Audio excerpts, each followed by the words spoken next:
పచ్చకాలకేయులు రెచ్చిపోతున్నారు. కూటమి ప్రభుత్వాన్ని ప్రశ్నించిన వారిని టార్గెట్ చేస్తూ సైకోల్లా చెలరేగిపోతున్నారు. ఓవైపు వైఎస్ఆర్సీపీ నేతలే టార్గెట్గా అక్రమ అరెస్టులు కొనసాగుతుండగా, మరోవైపు లోకేష్ సైకో టీం కూటమి నేతలకు గిట్టని వాళ్లపై అసభ్యకర పోస్టులు పెడుతూ పైశాచికత్వాన్ని ప్రదర్శిస్తోంది.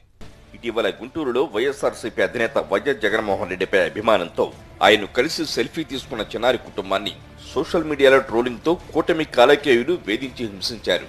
అభం శుభం తెలియని చిన్నారి గుంటూరులో పర్యటించిన జగన్ను మామయ్య అంటూ ఆప్యాయత కనబరచడం పచ్చ సైకోలకు జీర్ణం కాలేదు. ఆ పాపతో పాటు ఆ చిన్నారి కుటుంబాన్ని టార్గెట్ చేస్తూ వారిని వేధించేలా పోస్టింగులు పెట్టారు పచ్చ కాలకేయులు.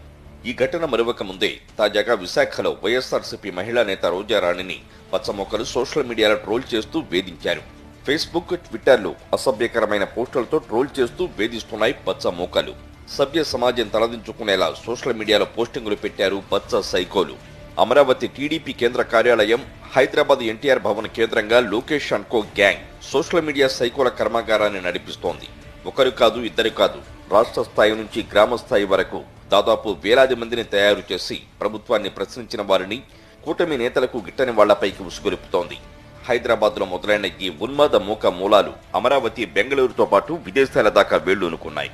కూటమి ప్రభుత్వాన్ని ప్రశ్నించగానే అసభ్య పదజాలంతో విషం చిమ్మేలా ఆ ఉన్మాద నెట్వర్క్ ను వ్యవస్థీకృతం చేశారు.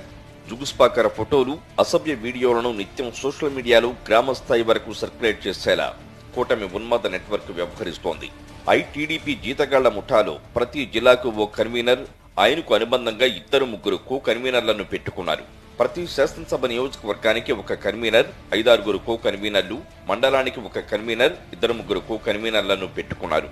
వీరంతా సోషల్ మీడియా లోకేష్ సైనికుల్లా చలామణి అవుతున్నారు. మరోవైపు పోలీసులు కూటమి నేతల పోస్టింగులపై ఎలాంటి చర్యలు తీసుకోవడం లేదు. వైఎస్ఆర్సీపీ నేతల టార్గెట్ గా అక్రమ కేసులు బనాయిస్తూ అరెస్టులు చేస్తున్నారు. తప్పుడు పోస్టింగులు పెట్టిన వారిని వెంటనే అరెస్ట్ చేయాలని రోజారాణి డిమాండ్ చేశారు. ఫేస్బుక్, ట్విట్టర్లో పోస్టింగులతో వేధిస్తున్నారని ఆమె వాపోయారు.